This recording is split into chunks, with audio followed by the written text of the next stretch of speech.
நம்ம இன்னைக்கு எல்லா காம்படேட்டிவ் எக்ஸாம்ஸ்க்கும் கெமிஸ்ட்ரி பேசிஸில் ஸ்ட்ரக்சர் ஆஃப் ஆட்டம்ன்ற சாப்டரில் இருந்து கேட்கக்கூடிய பேசிக் கொஸ்டின்ஸ் பற்றி பார்க்க போகிறோம். அதில் ஃபஸ்ட்டு கொஸ்டின் என்னென்னா, splitting of spectral lines in an electric field is called. அதுக்கு 4 ஆப்ஷன் கொடுத்துருக்காங்க.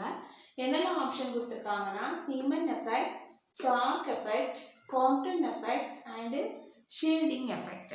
நமக்கு தெரியும் எலக்ட்ரான்ஸ் வந்து ஸ்பெக்ட்ரல் லைன்ஸில் ஸ்பிளிட் அப் ஆகும்.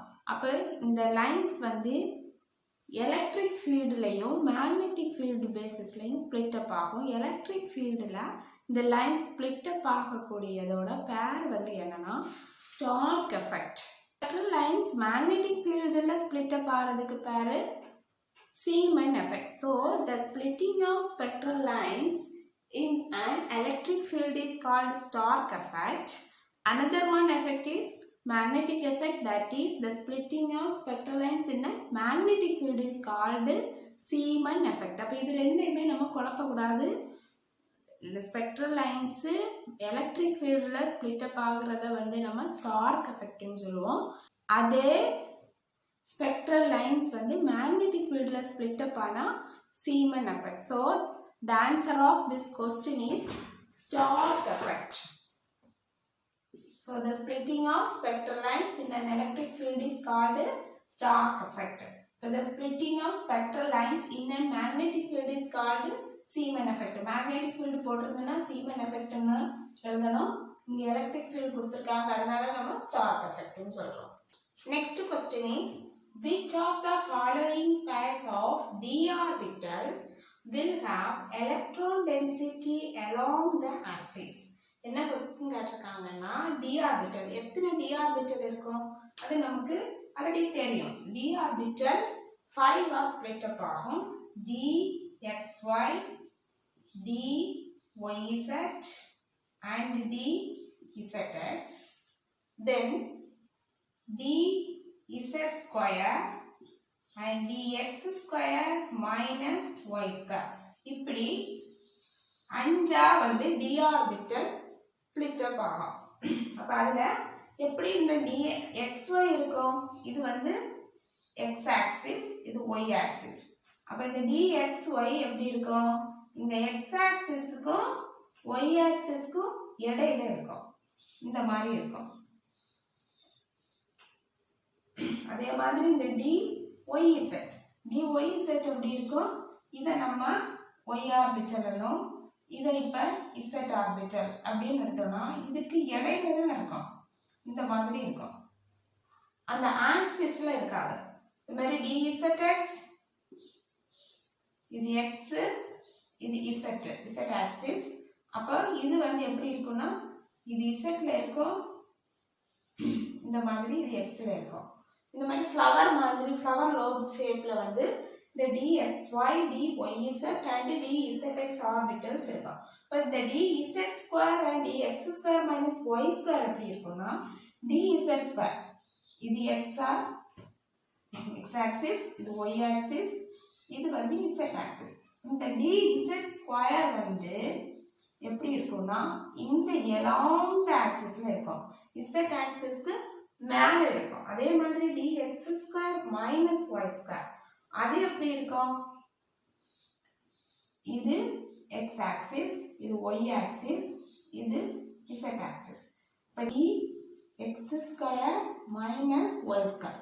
அப்ப இது எப்படி இருக்கும்னா, இந்த x ஆக்சிஸ்க்கு மேலையும் இந்த y ஆக்சிஸ்க்கு மேலையும் இருக்கும், வெரி அலாங் ஆக்சிஸ். அப்ப நம்ம क्वेश्चन என்ன கேட்டிருக்காங்க, which of the following pairs of d orbitals will have electron density along the axis? ஆக்சிஸ்க்கு மேல எந்த ஆர்பிட்டல், d ஆர்பிட்டல்ல எந்த ஆர்பிட்டல் எல்லாம் இருக்கும், dz ஸ்கொயரும் dx square minus y square, இது எல்லாமே என்ன ஆக்சிஸ்க்கு இடையில இருக்கும். இந்த மூணுமே ஆக்சிஸ்க்கு பிட்வீன்ல இருக்கும், பிட்வீன்ல ஒரு ஃப்ளவர் ஷேப்ல இருக்கும். அதெல்லாம் dxy, dyz and dzx. அப்ப இந்த क्वेश्चनோட ஆன்சர் என்னது, dz square and dx square minus y square.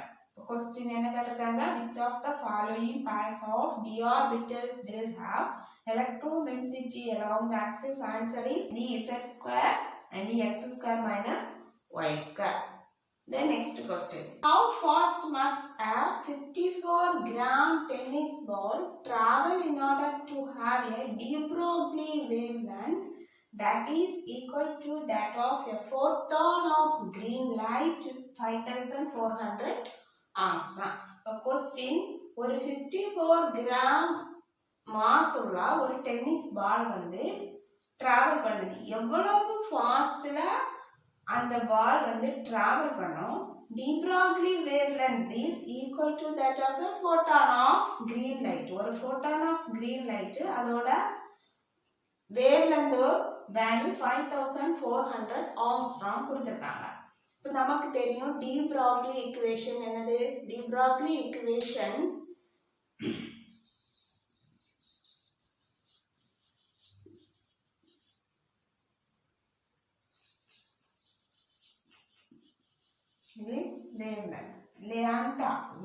lambda equal to h by mv.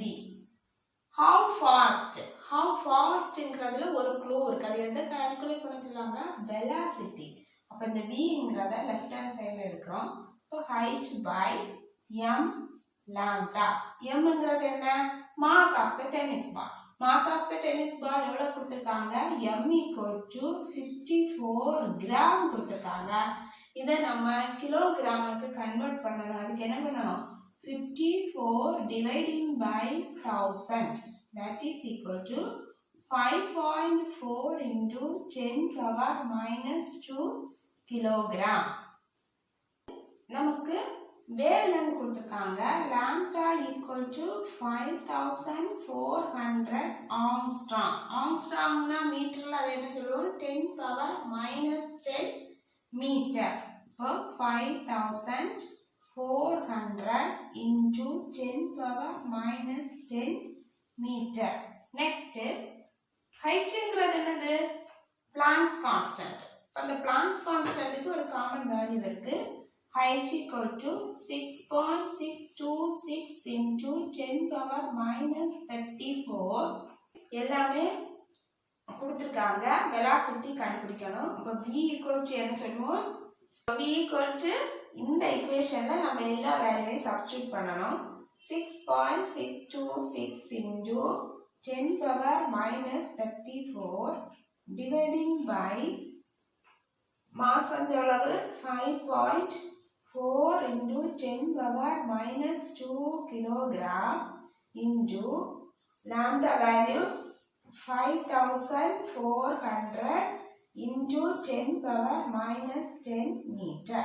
அப்ப இந்த எல்லா வேல்யூவையும் சிம்பிளிஃபை பண்ணி சால்வ் பண்ணும்போது நமக்கு கடைசில answer 2.38 into 10 power minus 25 meter. இப்போ velocity வந்து எவ்வளவு? v equal to 2.238 into 10 power minus 25 meter. அவ்வளவு velocityல இந்த 54 கிராம் டென்னிஸ் பால் வந்து டிராவல் பண்ணுது.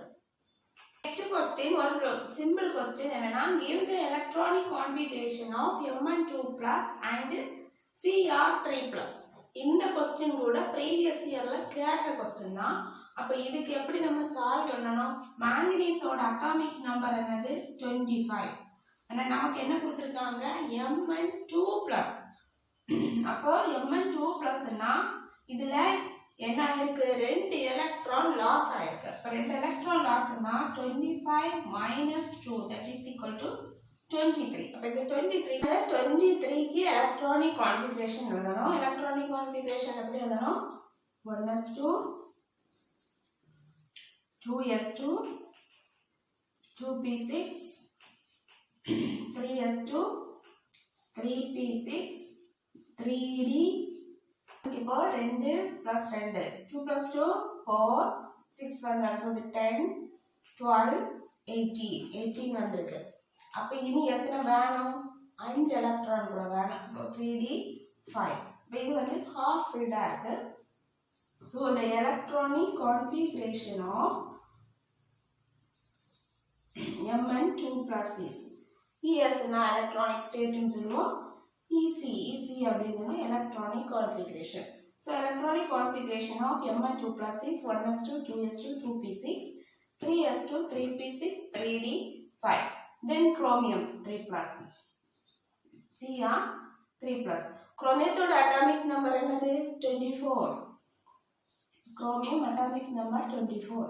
இந்த 24ல 3 எலக்ட்ரான் வந்து லாஸ் ஆகுது. அப்ப குரோமியத்துக்கு எத்தனை electrons இருக்கும் 24 minus 3 that is equal to 21 electrons இருக்கு.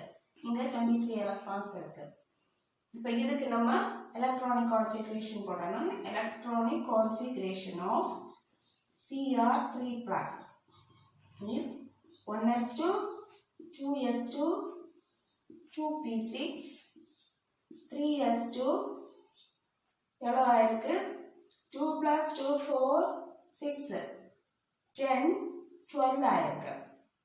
Then 3p6 3d இப்போ இது வந்து எவ்வளவு ஆயிருக்கு 18 வந்து எதோட அட்டாமிக் நம்பர் ஆர்கான். inert gasல ஆர்கானோட அட்டாமிக் நம்பர் தான் 18. Then 3d 3. எலக்ட்ரானிக் கான்ஃபிகரேஷன் எழுதும்போது இந்த மாதிரி எழுதிட்டு கால்குலேட் பண்ணி பார்க்கணும். பார்க்கும்போது நம்ம கிட்ட இருக்கக்கூடிய எலக்ட்ரான்ஸ் கரெக்டா இருக்கா அப்படின்னு நமக்கு தெரியும். What is the question? Give the electronic configuration of Mn2 plus and Cr3 plus. Mn2 plus ஓட electronic configuration என்னது 1s2, 2s2, 2p6, 3s2, 3p6, 3d5. இத வந்து இன்னும் ஷார்ட்டா எப்படி எழுதலாம்னா ஆர்கான் 3d5. அதே மாதிரி குரோமியம் 3 plus. குரோமியம் 3 plus ஓட electronic configuration 1s2, 2s2, 2p6, 3s2, 3p6, 3d3. இத ஷார்ட்டா argon 3d3. These are the answers of this question. இது வந்து ரொம்ப சிம்பிளான ஒரு question. இந்த question கூட previous yearல கேட்டிருக்காங்க. So friends, நம்ம இந்த வீடியோ செஷன்ல structure of atomங்கிற டாபிக்ல இருந்து previous yearல competitive examsக்கு கேட்ட questions அதோட ஆன்சர்ஸும் பார்த்திருக்கோம். இந்த வீடியோ செஷன் உங்களுக்கு பிடிச்சிருக்கும்னு நினைக்கிறேன். Thanks for watching.